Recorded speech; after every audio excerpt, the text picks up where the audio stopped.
welcome to the Clutch Corner, everybody.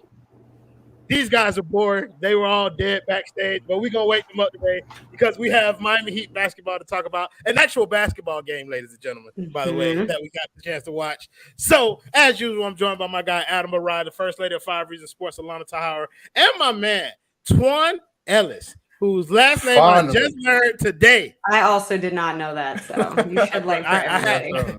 Twan, they have been trying to silence you on every single platform, bro. How are you feeling to finally be able to talk? Can I get a little soliloquy? Can I start off the show hot? Please. By all means. There's been a conspiracy against me. The people have been clamoring. They were in the spaces fiending. What does Twan look like now? I could have changed. I could be 6'4" right now. The people don't know. It's been 2 months since I have been on, but the conspiracy is over, ladies and gentlemen. We here. We back. Let's do it. Thank you, sir. Thank you, sir. We will all blame the man above, aka Adam Barai, for silencing. He's the only person that we blame for anything, so he doesn't get to say. We're just gonna have to deal with it. So let's get into it, man. We actually saw preseason basketball, and I must admit the returns were much better than what I initially anticipated. We had a halftime spaces that you guys should check out. They're gonna be doing that a lot more.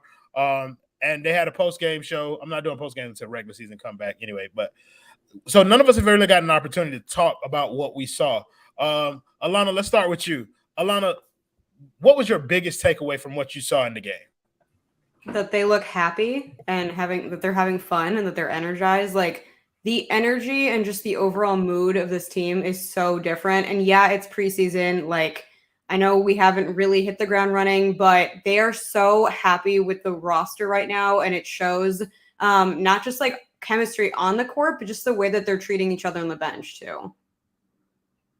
For sure. You could definitely see that this team likes each other. There is a camaraderie there.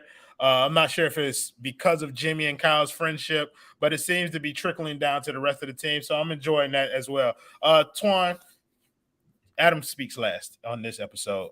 Tell me what you thought about the game today, bro.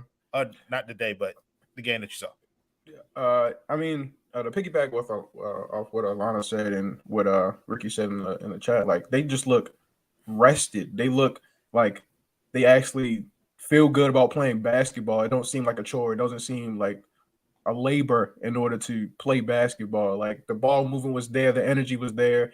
I mean, to get specific, Tyler Hero came out like his head was on fire and was shooting the ball all over the place. Like stuff like that is just really good to see. Just to see like the team actually playing basketball comfortably now and not like Jimmy carrying anymore. Like everybody's doing stuff. So yeah, for sure. Barai, what was your biggest takeaway from the game? Well, your name is Adam is hosting today, so I'm going to ask you, what was your biggest takeaway from the game? Because you never answer. I like that, Adam Barai, and God knows I love my own opinion, so thank you for giving me this opportunity. My biggest takeaway from the game is that we are an infinitely better team than we were last season. Sure, last season was weird. They had different circumstances dealing with COVID or whatever, but just the roster construction, the talent from a talent perspective, and everything, we're just an overall better team. Kyle Lowry allowed us to push the pace in different ways.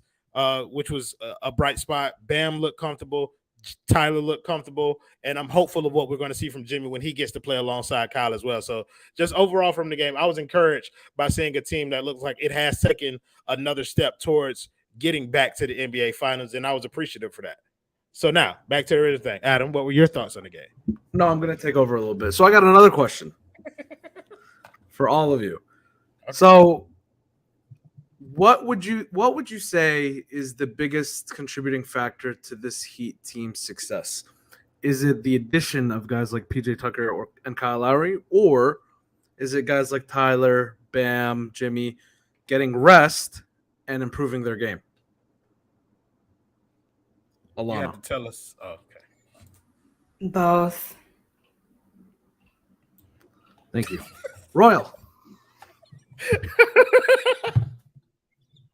Bro, Adam, you're doing a terrible job, bro. You don't just let her get away with that, bro. You have to at least comment on it, bro. She gets whatever she wants. Move on over. Fair enough. I mean, I couldn't make her answer it. I just felt the need to point it out. But I would have to say, damn, it's definitely the new additions. I think Falcon, you Kyle can't do Lowry, this. Only Alana does. Come on.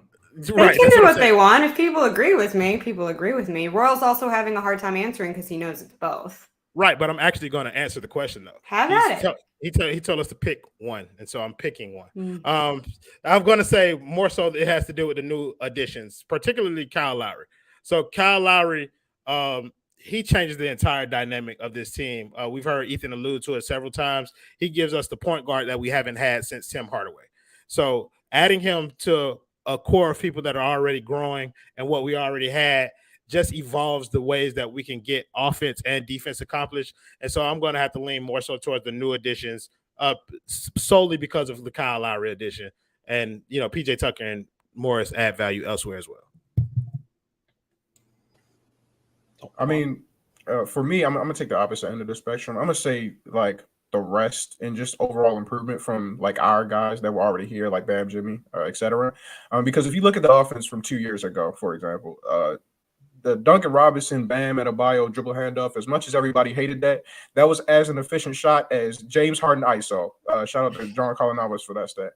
But like that was one of the most efficient shots in basketball. The offense was running smoothly, and that team, regardless of what you want to say about the bubble, regardless of what you want to say about Bubble Goran, Bubble Tyler, that team went to the finals. Like that was a real thing that actually happened. Like this team wasn't trash. This team wasn't terrible. I think last year, while it was what it was more so based on, hey, this team is just coming off a finals run and got a new season starting up a month later with no rest, like no off season, anything like that. So I really think like where this team is going to be successful is just having those guys back, having those guys healthy, being able to compete and perform at the level that we all know they can.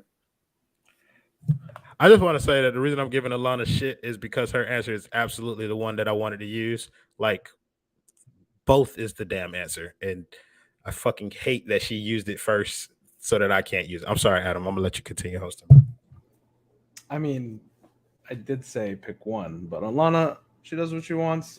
I don't know what rules are. I'm not familiar with that concept. So perfectly fine with us. I honestly, I've got to go with the new players because the new players allow Spo to be the best coach in the NBA, and that means it allows him to open up the playbook and do whatever he wants. He has new toys to play with. So you add to the Duncan dribble handoffs with Bam, you add Kyle Lowry so that teams don't know what's coming when you play the Heat. Is it going to be the dribble handoffs with Bam, or is it going to be Kyle Lowry taking over and being the general on the court? So I'm going to go with the new players more so than the growing rest that the growth from the team and the rest that the Heat players have. That is really interesting. That's really interesting that you bring. I was going to take it over anyway. That was really interesting that you brought up the like Spo having new toys to play with. Do you guys believe that there's something that we may see new this year that we haven't seen from last year's team? We know that they can enhance what we did last year in terms of dribble handoff, but do you guys see any like new wrinkles Spo adding in? Adam, since you brought it up, I'm gonna let you answer the question. Do you think Spo adds anything new to the playbook? Literally, I mean, I think just having Kyle Lowry alone, I always talk about just being a threat on the court, even if players aren't having a good night. The fact that some of these guys have the ability to create off the dribble or create shots that they otherwise couldn't last year, I think it's a big deal. So Spo just having Kyle Lowry on the court makes a big difference, and it'll open up the playbook that for plays that they've never been able to run since LeBron James was here. Like a high screen and roll consistently. They can probably do that. Twine, anything new that you see Spo adding to the playbook? I mean, yeah, to get specific, like bouncing off what Adam was saying, like you'll be able to see Kyle Lowry get early shot attempts in the shot clock. Like he's an actual pull-up threat that we haven't had. You get Jimmy off the ball, and you get him as a cutter more often, and you get like Adam said, and like you said, a high screen and roll more often, which is a play that we just never seem to run, at least effectively. And then you got Bam being able to attack in the short roll more often, being able to find shooters in the corner.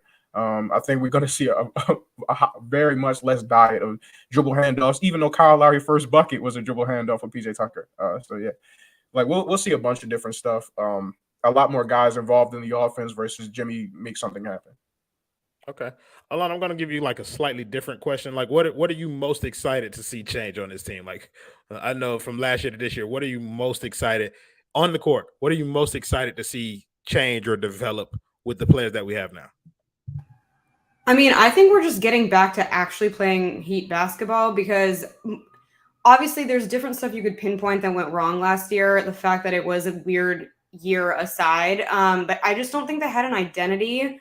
Like, yeah, Duncan was shooting threes, but it was mostly just him with like Tyler and Strus here and there. It wasn't necessarily part of like our everyday plan. The defense worked in some sets, but not in others. The chemistry was off. I think someone said it in the comments, but like Duncan made a comment about the fact that the chemistry wasn't what it used to be. So I literally just think we're playing Miami Heat basketball again. I do think that there's going to be like new stuff added, but it's not, I think it's new for this current era. I think it's just going to be stuff that Spo used to maybe run back in the day. And that's what's going to help kind of get back to that identity that we've been missing. I 100% agree with you on the team last year not having an identity, and that we've seen already in one preseason game that this team will definitely have an identity by game one. They've already kind of been niching it out. Don't worry, Michael. I'm going to get to you and Alana slandering me on Field of Heat later on when it comes to talking about Tyler. But yeah, I 1000% agree. So let's kind of circle back around to the Hawks game. I want to do pros and cons. And each of you can give me one pro, one con that you saw. Alana, we're going to go in reverse order and start with you. What was one pro from the game? What was one con that you saw in that game? I would say the pro was the pace. Like, it was crazy, like, period, but especially coming from us. I feel like not always, but depending on the rotations, we played like kind of slow last year and sometimes it would get stagnant. So that was great to see. The con, I don't know if I really have a con. I mean, obviously I would have loved to see Jimmy play with these guys, but there's going to be time for that. Also, I guess a con is PJ getting a little bit banged up. He might be back though. Apparently I don't think he's ruled out. So I'll just go with that. Sure.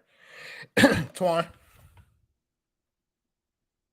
There were a couple of pros, but to give one, I think it's just like the overall early offense that we saw. They weren't waiting until 14, 15 seconds in order to get into offense. They got kick aheads, and you got Kyle Lowry pushing, and you got Bam pushing and Bam attacking like mismatches, just doing stuff early in the clock versus, and you can get to 2 and 3 shots at a time versus getting the one shot that you're going to get. And if it's not there, then 24-second violation. Let's get back on defense. As far as a con, the con is Keith Morris, the bad twin.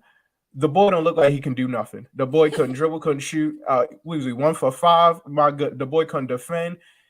It was real bad. It was real bad for yo. I think KZ looked better than Markieff Morris, which is a problem because if KZ's looking better than anybody, then somebody needs to be traded immediately. So yeah, Markieff Morris.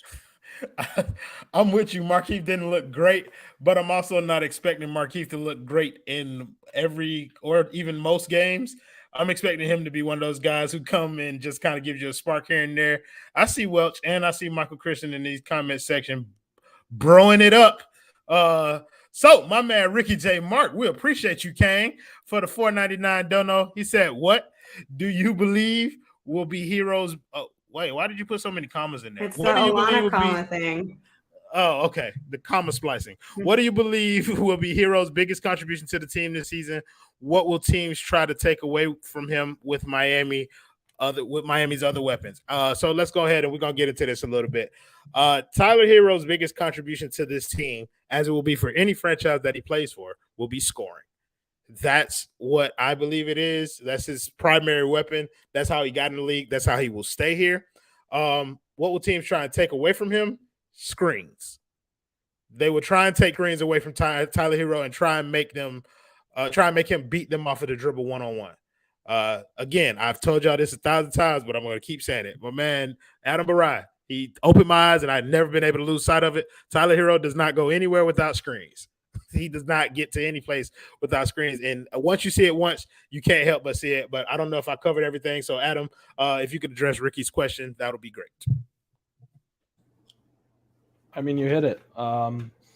Scoring is Tyler Hero's biggest contribution off the bench. He'll be a six-man of the year candidate, no doubt. I think he'll average about 18 a game, and that's about in line for a most improved player award. And what will teams try to take away from him? Scoring. Just his ability to score. They'll put their best defender on him because the Heat really don't have scorers on this team. He's practically the only one. So if the good side about it, or the good thing about it, is if he's hot and a team puts their best defender on him, you have Kyle, you have Jimmy, you have Bam. And that's all you ask for.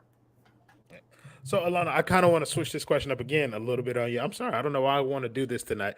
But what is Tyler's most undervalued contribution to this team going to be? Like, what is one skill that he has that people are going to look at, aside from his scoring? Because I don't want to bore people with continuously saying scoring. We all know that that's going to be the case.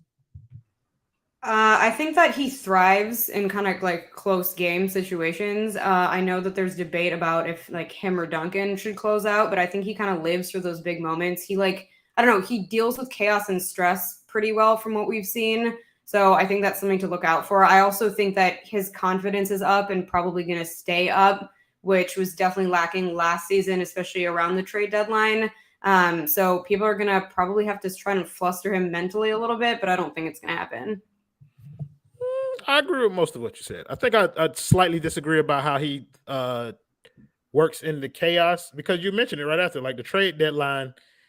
That was a little bit of chaos around. No, I agree. I just think that like he's gonna. I don't think that's gonna be a problem anymore. I think that was definitely a problem last season. I see a different Tyler now.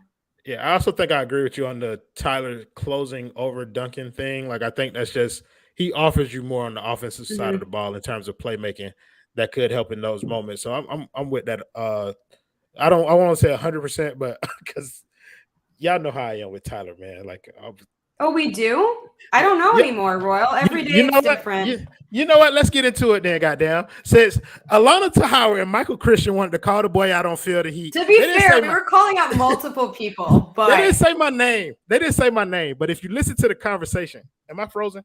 No. I'm not.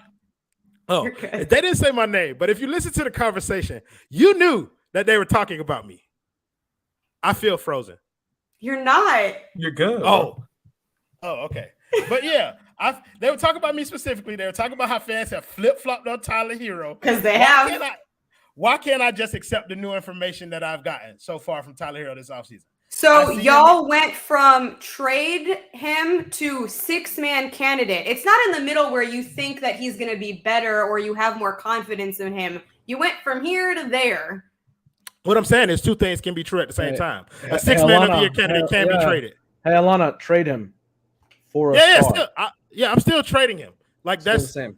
That's not y'all changing. Are fickle AF. I can't. How is it fickle? It's the truth. I believe that I have never seen a fan base like switch their opinion on a player who, by the way, the craziest part of this is he's a contributing member of the team. Like he's there, right? He's not a star. Right. Like, we're literally having countless conversations about a guy who is barely getting started in the league. He's a baby. His first season was in the bubble, and then last year was a crazy year. And we're literally spending, not like us, but just in general, Heat Nation is spending hours going from one side of like the scale to the other with him. Like, it's mind blowing. I mean, I agree with her. Yeah, Twitter does that. Yeah, but he's a polarizing figure, and he's also our most valuable trade asset if we're hoping to get better. But it's not even like the polarizing thing. I can understand because he has a certain personality type, right? Like that, I totally understand. But what I don't get is like, how are we not? Where's the middle ground of like, okay, he had not a great season. Like, we have more confidence that he's going to look better this season. It went from like, I hate him. Why is he having a baby? To like, oh, like he's gonna be a rising star, most improved. Like, no, I can't. No. To Alana's point, he was in Colin Sexton trade packages. Now nobody is trading Tyler Hero for Colin Sexton. Nobody. Bullshit. You would trade Not the Tyler Hero majority, for Colin though. Sexton right now. I didn't want to do it 2 months ago. I mean, that's fine, but you're one person. The Right, like I'm majority of not people even were talking. giving that I back. like all jokes aside, Royal. Like I didn't even honestly have you in mind. It's just Oh, the no. majority of Heat Twitter. Yeah, So, I knew. I was just right, making like a I joke think, of it. like to Tuan's point, that's true. No one would even consider that now, whereas before it was a no-brainer to them. Yeah, but that's new information that we've gotten. We have Kyle Lowry now. There's no need for Colin Sexton. But it's like when we didn't have Kyle Lowry, you can't say Colin Sexton wouldn't have improved this team from a talent perspective.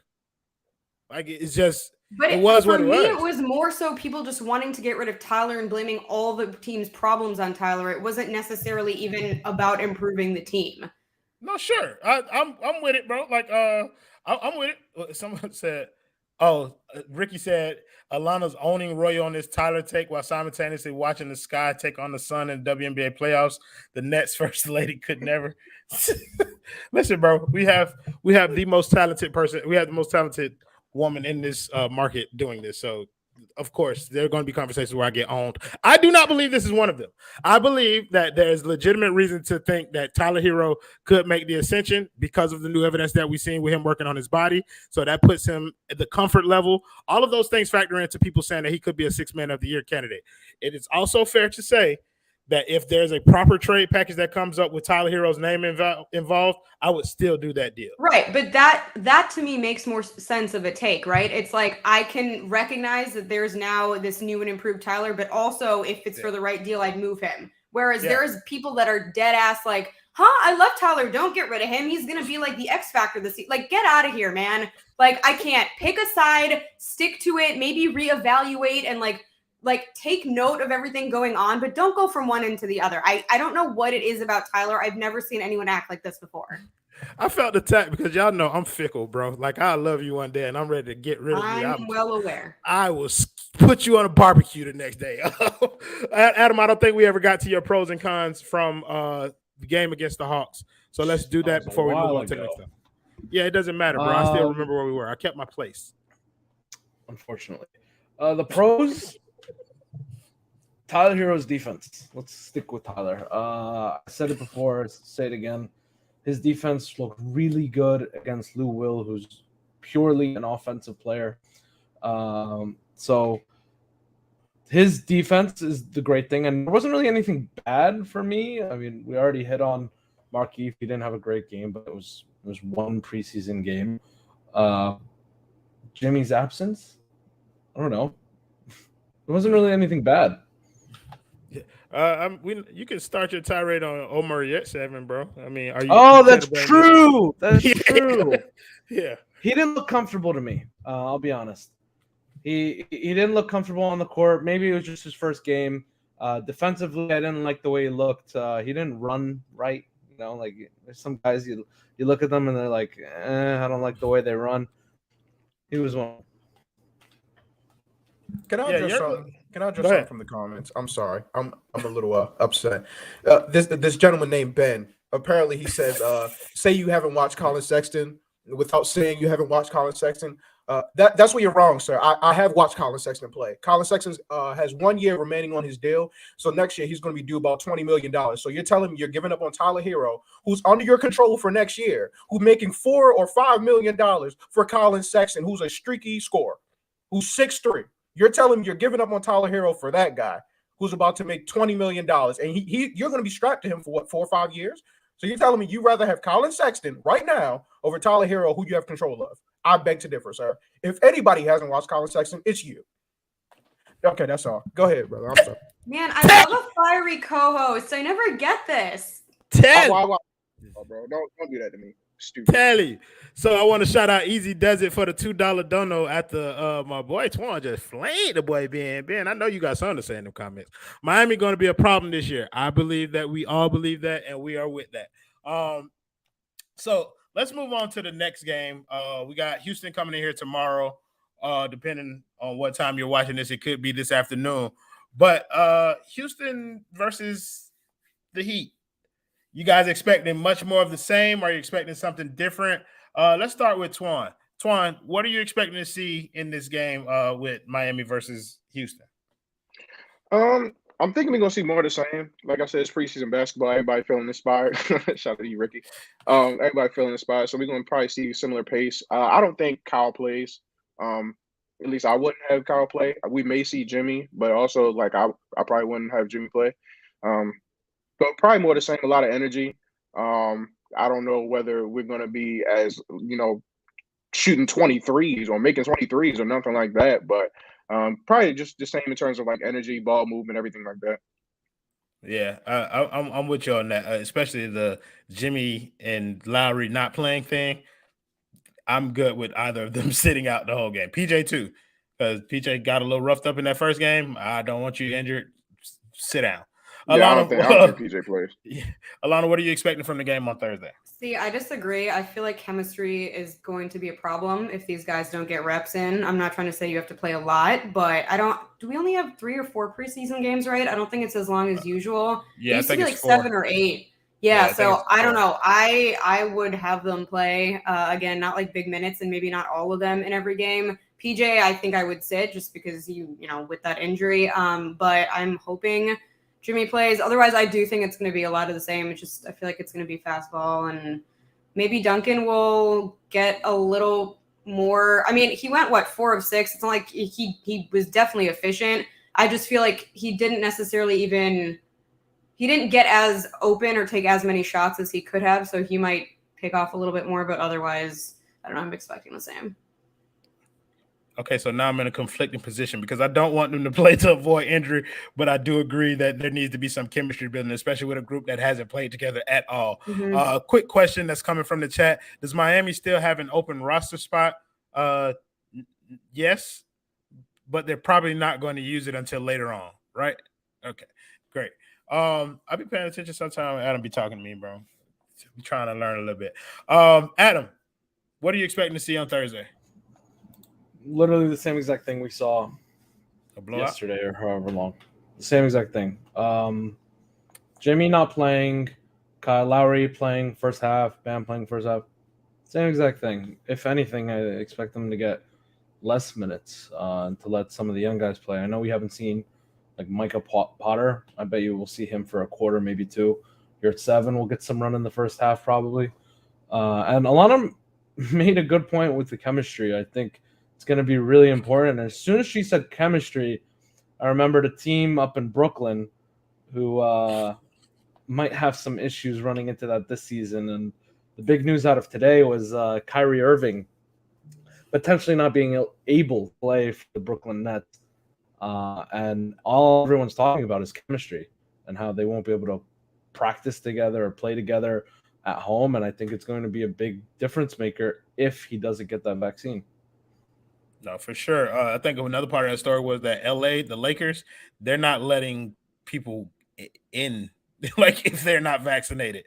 So I wonder if that extends to the players as well. So in a potential series, if you see like a Brooklyn LA matchup and he doesn't get vaccinated, they could be missing Kyrie that entire thing, and it could cost them a championship. So there are big implications with that. I don't really want to get into the politics of the vaccine on the show.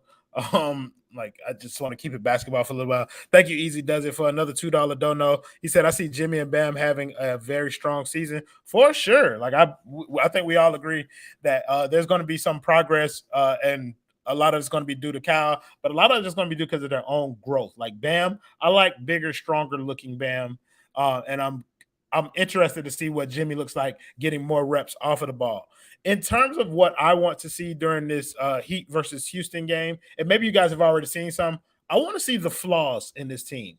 I want to see the things that are going to stress me out about this roster, like now. I want to start getting a feel for what type of team we have, what they can do and what they can't do. Am I alone in that boat? Does anybody else want to kind of see, or do you guys already have a feel for what it is? Twan, we'll start with you, bro. I mean, I agree with you because everything went so well last game. There was little to nothing to be upset about, except for, like I said, Marquise Morris. But other than that, like obviously the age thing is going to be a factor. That we're just an old team, or not named Bam and Tyler. But other than that, I think like Gabe, he could be an issue if he doesn't take the lead that we want him to take. Stuff like that, like the second unit in general. Stuff like that could probably be a problem. But like I said, we haven't seen it yet because last game went so well. Yeah, I'm with you. Gabe looked like a serviceable backup point guard, and we've seen him before be inconsistent, have games like this. Next game, come back, fall flat on his face. Alana, are you worried about any potential pitfalls with this roster? Do you want to see some of those early, or do you just hope we just coast? I mean, what I had in mind is kind of what Tuan said about the fact that our age might get in the way a little bit. So I don't think we're going to see that for quite some time. I also just think that a lot of the rotations probably won't play out in the regular season, at least like with certain guys just getting minutes for, just to see how they're doing, and or if Jimmy does stay out and Kyle, and if PJ doesn't play. So I don't think that's going to be very like representative of the season. So I don't feel like we're gonna get much insight into like what could go wrong. But obviously the more we play, like the more we get to know the team. Yeah, I'll get to Michael's comment in a second because I think he brought up something very interesting that I'm kind of curious about too. But Adam, what do you do? You want to see any of the flaws? Do you already have an idea of what the flaws may be with this roster? But go ahead, shoot. 4 spot's going to be a problem in the regular season. I think by the time the playoffs roll around, we'll have Jimmy at the 4 if nothing changes. So for right now, managing that 4 spot between both players, between PJ and Markieff Morris and whoever shows up and shows out at the 4 spot. Other than that, honestly, 35 is the new 32. In terms of just age and player health. So I'm not really too concerned. Yeah. So before I get to Michael's comment, I want to read some of this Kang change that my boy Ricky done donated to the show. Thank you for the $9.99 dono, Kang. He said Kyrie will miss 41 home games due to not being vaccinated, be injured for 25 away games, miss 15 more for personal reasons, and around 5 to 6 for COVID protocol. That max ain't happening, y'all. Look, brother, I'm with you. I'm with you when you're right. So if Kyrie can't figure out some type of way to kind of string together a lot of games, then we may be talking about a Brooklyn team that's underwhelming during their own Big Three era, and that could mean great things for Miami. But I want to get back to Michael's comment, and it's about one of the problems. He said he's curious to see how we do rebounding against teams that have actual tough size. I think I'm agreeing with this a lot because, I mean, we played Atlanta. Atlanta was playing without their starting center. But yeah, we're gonna have some problem. Like Brook Lopez gave us fits. I want to see us play Brook Lopez with a team because we didn't necessarily get bigger by adding Markieff and PJ. We might have got thicker, wider, but we didn't get bigger. Do you guys see rebounding being an issue for this team again this year, Adam? Nope. They're a much bigger team than they were last year. They have like 4 centers under roster. Markieff Morris is a big body. PJ Tucker is another big body who right after corner threes, his best thing to do is box out guys. So I'm not concerned at all. Deadman's a big body. Your 7's another big body. Like they're completely fine. Okay. Alana, you agree with Adam? No. I've been saying that our size, like to your point, we're built more like football players now, but length is still a problem. I think it will be better than last season, but I think if there's something to pinpoint other than the age, which for me I still think is something to take note of at least, I do think it's going to be interesting to see if we can kind of body people. All right, so you're going to be the tiebreaker here, Twan. You have an issue with the rebounding on this team? So I'm right in the middle. I don't think it'll be as bad as it was last year. And I think it'll be a bit better, but I think it's going to be more better, not because we got bigger players or anything. I mean, obviously that helps. But I think it's going to be better simply because defensively, schematically, Bam is going to be closest to the rim. He's not going to have to switch out on guards as much. And that alone is going to have Bam be next to the rim so he can grab more rebounds. Like, there should be no reason why Bam isn't a 12, 13 rebound guy this year, just because he's going to be by the rim more often. So I think that is going to be the biggest factor in us improving our rebounding this year, not necessarily us getting bigger players. That is a very good point. And I think another very good point was made by Ace V in the comment section. It said Heat guards are underrated rebounds. And it kind of circles back around to a conversation that we were having about Tyler earlier. The underrated skill, when I asked a lot of that, I think Tyler's rebounding is hugely underrated. Tyler Hero was our 3rd best rebounder last year behind Bam and Jimmy. And I think that now that we've added, Markeith and PJ, they're going to help in that regard. So he may not be our third best rebounder anymore, but that doesn't change the fact that he is a very good rebounder for his size. He just has a knack for finding the ball in that regard. So I'm huge on that with Tyler Hero. So our rundown was relatively skinny tonight, but I don't think that we've done this conversation justice. So I want to talk about more shit. Let's talk about the season. Is this team ready for the regular season right now? Or do you guys need a few more games under your belt to get comfortable? Twan, we're going to go in reverse order this time. So we're starting with you. It went. I'm a Heat fan, bro. It went too well last game. Something has to go wrong. So I'm gonna need some more games. I mean, don't get me wrong. I'm drinking the tea. I'm sniffing the culture, but I'm gonna need some more games because something got to go wrong. I'm gonna need an Orlando Magic game where Terrence Ross gives us 50. I'm gonna need a Malik Monk game where he gives us 45. I'm gonna need something in order to bring me back down to earth because everything went too good last game, bro. I think adding Kyle Lowry might slow down that Malik Monk performance. Terrence Ross is inevitable. That boy gonna give us something. Yeah. That boy gonna give us something, bro, and it's gonna be big too. Alana, do you think this team is ready to play now? I mean, I'm not ready to say that after one game. I loved what I saw, and I'm pretty confident in this team, but I need at least 2-3 preseason games to make that statement. So I am not rushing anything yet. Yeah, I'm trying to get somebody to make a way too early prediction. Adam Barat. Never me. Of course not. Too early for what? Like our comfort level? I don't even understand the question. To not sound like a clown. Right. The question is essentially. The question is, do you think that this team is ready for the regular season right now, or would you be more comfortable after you've seen them with another couple of preseason games under their belt? They look as ready. Yeah, they look ready. Yeah. Honestly, I mean, the first game at home, it's always a trap because they want to show out. The new guys want to show out. Some of the guys that are a little heftier are going to want to lose some weight. Talking specifically to Markieff Morris here, but it looked really good.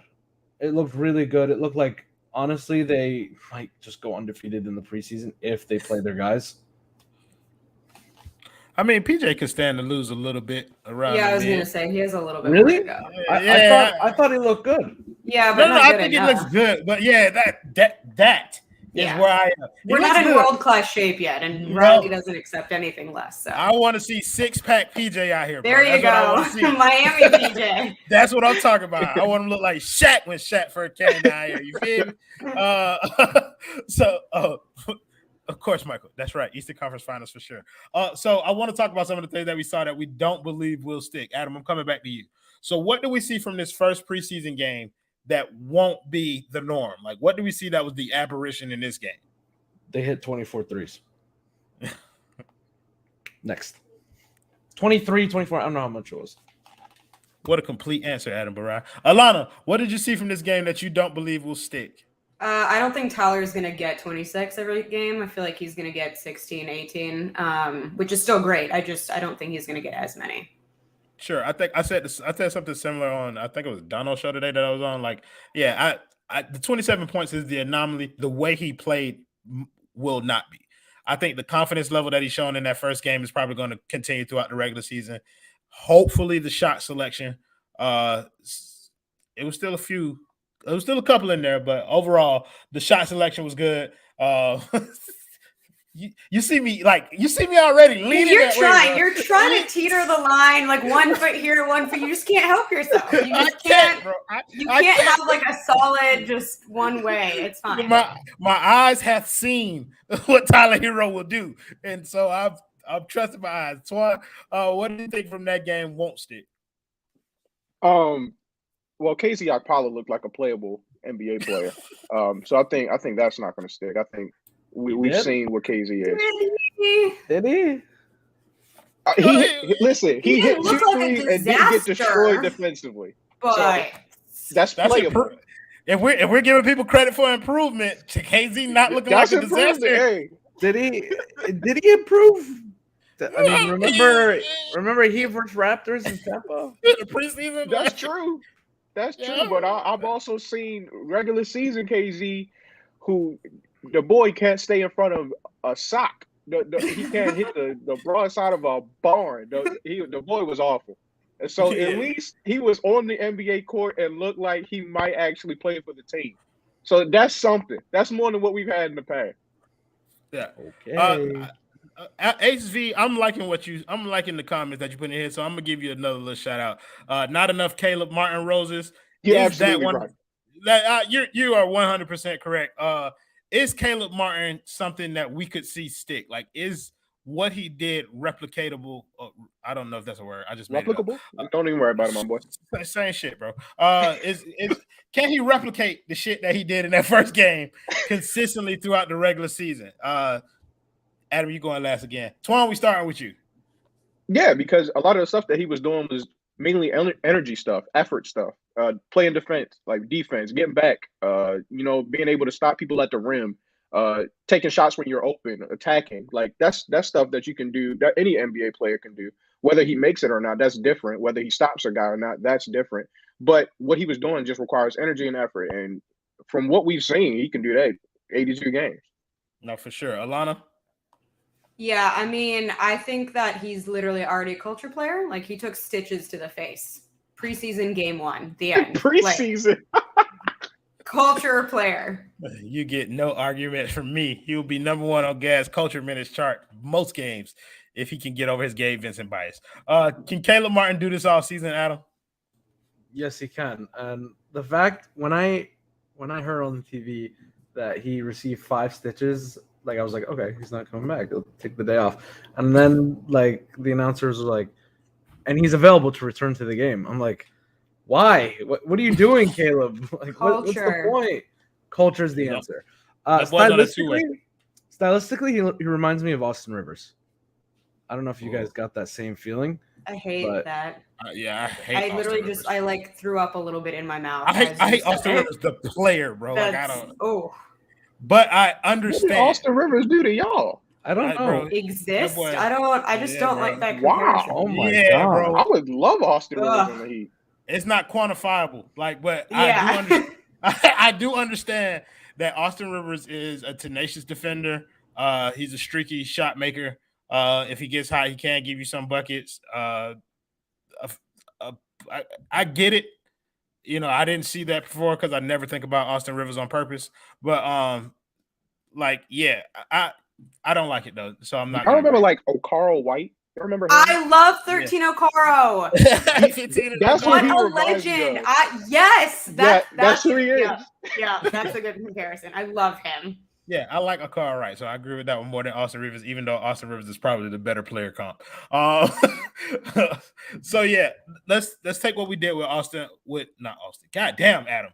Let's take what we did with Caleb Martin and apply it to the rest of the team.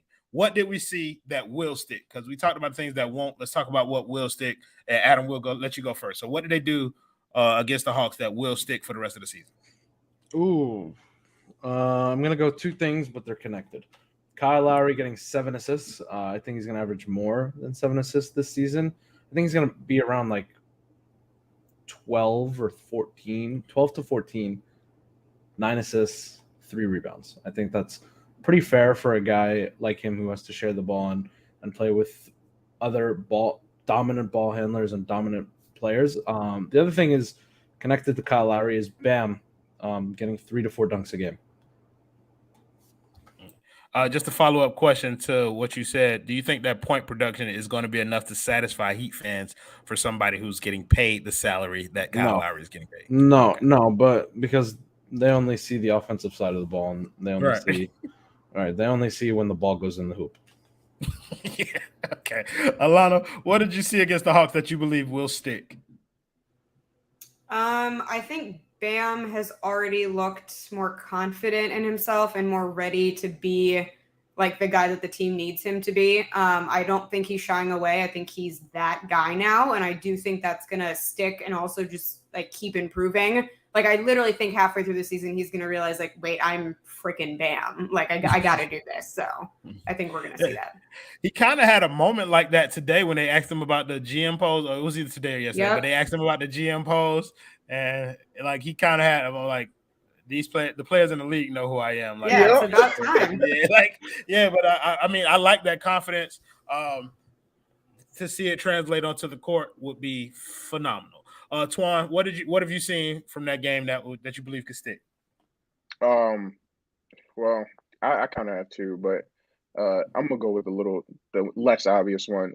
How easy like the looks that they were getting, like they were just getting so many wide open things just off of the plays that were drawn up and just moving and cutting and everything like that, getting wide open stuff at the rim, getting mismatches on Bam, like getting wide open jump shots. But I don't know if Duncan Robinson has gotten more catch and shoot threes in his life than he got in that one game because he was just so open on so many of them. Yeah, he didn't You even have can't to key try in on for him it. no more. So exactly, you can't He key in him didn't break a sweat as like the one guy no more. So, what was the more obvious thing that you kept back? Oh, the defense, because they were everywhere defensively. Yeah, Adam, you was about to jump in here. Yeah, I will just say mind the opponent. It was the Atlanta Hawks. Very true. That's all. But Yeah, no. they were getting smacked by Atlanta last year. So, but it's last year. So Sure, I agree that I don't think Atlanta's going to be as formidable as they were last year.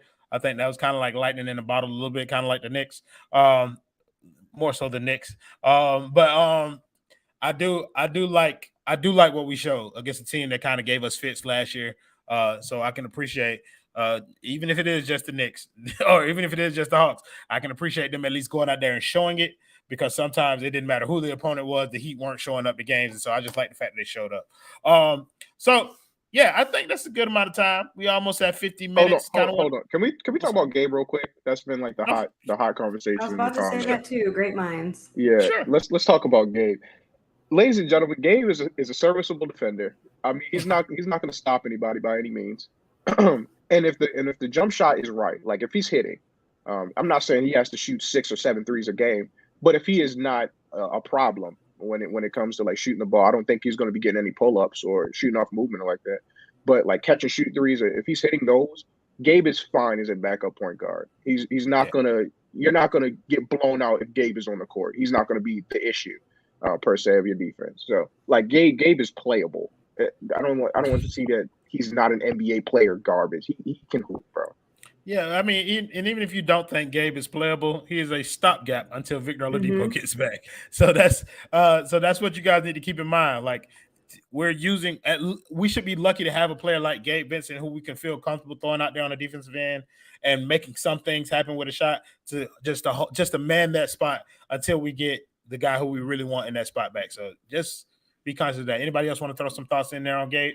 Well, I think his basketball IQ is higher than people are giving him credit for, or even noticing too, which is I think huge, especially if you need someone to kind of keep feeding Tyler and just get energy going for the second unit. So even he's not going to be like some huge offensive threat, but I think he knows what he's doing. But people are saying like he's going to be like a liability offensively and defensively, but then mentioning like Isaiah Thomas. What? the boy gets cooked defensively. Well, you want to bring him on? Like I get pull-up shooting and all that. That's real cute. But then he has to play defense, and he's going to get destroyed and then pulled because Spo likes defense. So don't mention they seen that 81 points IT dropped in that church league, and then they remembering that boy being good from his MVP year and thinking that's the one that we finna get, not the one with 2 busted hips. And yes, Michael Christian, Oladipo was mentioned specifically for you. I told you before, I will say it publicly. Every time we talk about Victor Oladipo, I will mention Michael Christian because my man is the first person on this network to be on that train, and he is our resident number one Victor Oladipo fan. Any last words before we start paying some of these bills? Adam Barak. About Gabe. Gabe is the kind of guy he comes in at the end of quarters, picks up the guy, full court press, and defense. I don't shout out to really, Gary Carter and Ariel Latias and Marco Romo for full court press. I don't expect anything else from Gabe. If he gives you anything extra, it's a plus, and you're winning. I'm gonna add machine tonight, Adam Barak. I'm plugging Feel the Heat, bro. I done did it already. Like, I'm plugging everything, bro. All right, so since we're plugging, hey, Royal, the floor is yours. The floor, really, bro. But see, if we had one more member, then we could put 5 on the floor, bro. Wasn't Troy supposed to come on too? I'm telling you, bro. We could We're have did it. supposed to tonight, have bro. 5 on the floor. That's what I'm saying, man. Y'all don't know nothing about that, man. But we'll just stick to us 4 and get 3 yards per carry and stuff like that. You know, going the extra yard for y'all. So let's get to running some of these bills. Let's play some of those things. Antoine, my boy, you on here with us, man. I know you saw that rundown. You know you got Vertigear. Go ahead and tell the people about the Vertigear, man. Y'all know what's good with the Vertigear, bro. It's so easy to put together. You know, it's extremely comfortable. You can lean back in it. It's made for you specifically. They ask you on the website, hey, how do you want your chair designed? So you design it. You create the greatest chair of all time, ladies and gentlemen. So go ahead. Use our link. Don't use no other link. Use our link so we can get, credit for it. Vertigear.com. My man, that is beautiful. Alana, I see you're the only person out here who I trust to read the rundown on a consistent basis. So I know you saw I kind of added some extra talking points in there for you. Go ahead and pick any of the ones that you would like to read and tell people about Manscaped. All right. Well, starting with the basics, you got the lawnmower and you got the package that I always talk about, no pun intended, with your ball toner and ball deodorant. But did you know that Manscaped makes cologne with the same signature scent as all the other products? And let me tell you, those smell really damn good. So get you some for your girlfriend, your wife, your side piece, yourself. Your balls will thank you. And if you use 5RSN, you get 20% off and free shipping. So I don't know what you're waiting for. Go get you some. Yes, indeed. I know Adam Baraya will not listen to me if I tell him, so I'm not going to waste my breath. And I'll just tell you guys about Underdog Fantasy. Underdog Fantasy is one of the best and easiest ways to play fantasy football, fantasy basketball. Particularly for this show, we want you guys to focus on the best ball competitions. Right now, if you use the promo code 5RSN, I think you get a $10 donation match. Not a donation match, but you get $10 in free money. But you use the best ball menu when the basketball season comes around. You draft your team, and then you set it and forget it. Just kind of let it ride out. And at the end of the day, you got a chance at like $1 million. You can do smaller ones on the weekends. You can do single games. Like, just go ahead and check out. Make sure you download the Underdog Fantasy app. Use our promo codes. When we tell you guys these promo codes, make sure you use them. It helps our sponsors. It helps the network, and it definitely helps us. Also, what helps us is make sure you like and subscribe to the 5 Reasons Sports YouTube channel. Click the bell notification if you want to see all of our videos when they pop up. I'm getting my YouTuber on today, baby. Adam Baraya, how can people get involved with the network, with the Clutch Corner if they want to? Well, according to this rundown, it says make sure you inbox at Clutch Adam NBA. I don't know who that is, but or on our Twitter account at the Clutch Corner. I would also advise you DM Simba, who is another member of the Clutch Corner. So any one of us works. Yeah. Riveting stuff, Adam Baraya. Thank you. You are a natural salesman. I just want to put that out there for the whole world. If they want to, they'll do it. Listen, bro, My 5-second soliloquy here is not going to do anything. Bro, if we were talking about trading fantasy players, you'd be on here for 5 hours talking. That's true. I know. I'm the best. So, thank you guys, as always, in the comments for making the show much more fun than it would have been without you. Thank you to my man, Adam, the first lady of 5 Reasons Sports, Alana Tahauer, my guy, Antoine Ellis, and everybody in the comment section for joining us. We will see you guys next week, Wednesday at 8 o'clock. So, play the video, Adam. 3 women in the pool in the rosy. Oh, wow. Yeah.